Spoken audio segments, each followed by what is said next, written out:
ये आपण मैंने देखिपे मो टमाटो नहीं 5 ରୁ 6टा टमाटो नहीं आपण हिसाब से नहीं पारे। ये काजू और किशमिश मो भाजिकी नहीं ये हूँ आमर मेन जिन जोटा आम स्टार्टिंग यूजिंग करवा।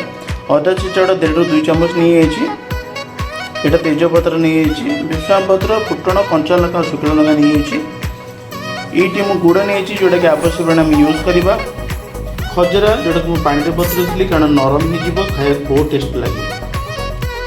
एबे कौन करवा आम तेल नहीं जा मुझे 2 ରୁ 3 ଚାମଚ यूज कर आप जगह घी भी यूज करें।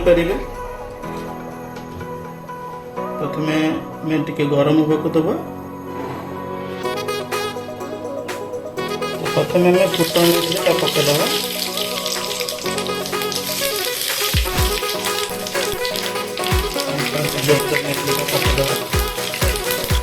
ଏବେ କଣ କରିବା ଅଦା ନେଇଯିବା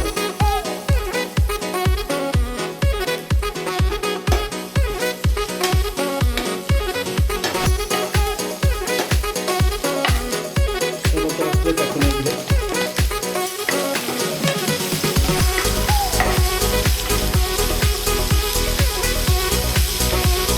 लो फ्लेम रे 1 मिनट फ्राई करवा।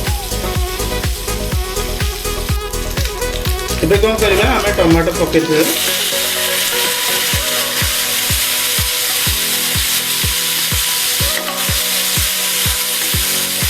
भाजवा 5 मिनट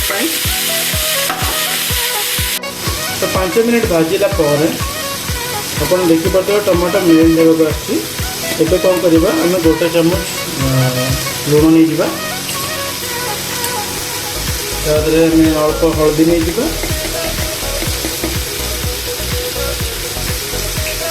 लंका गुंड भी अल्प नहीं जा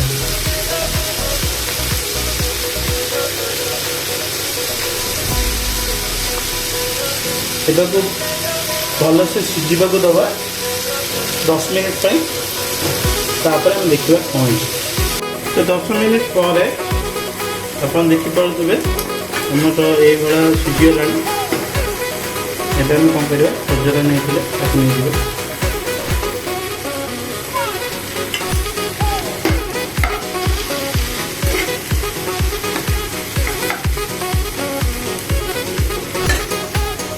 गरम मसला आप 1 चामच यूज करें।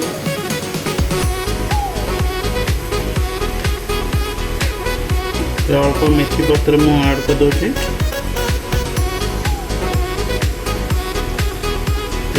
भल लगे। गुड़ ये देखो मु 2टा बड़ टीस्पून नहीं आप स्वाद अनुसार यूज करें। रहा काजू और किशमिश ये पचारे मुझे क्या पकड़ी तार टेस्ट टे बहुत बढ़िया लगे। आप लास्ट को आउ टे रखीचे जोटा आम गार्निश कला यूज करवा।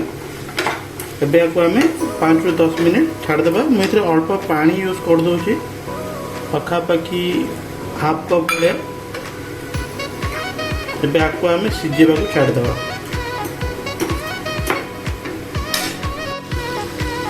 तो 15-20 मिनट पर देखो आज्ञा आइटमटा पूरा रेडी हो आप देखिपे बहुत बढ़िया टेक्सचर पर आसे। आम कौन करवा ये जीरा लंका गुंड पकईदे 1 चामच सफिशिएंट। तो गार्निश करके देखिए आपण मैंने देखिपे गार्निशिंग पर केते सुंदर हो खावा कि आज्ञा भारी टेस्टी। ये खातु ट्राए करूँ। मु रही आज्ञा नमस्कार। पुणी देखा आउट वीडियो रे। जय जगन्नाथ।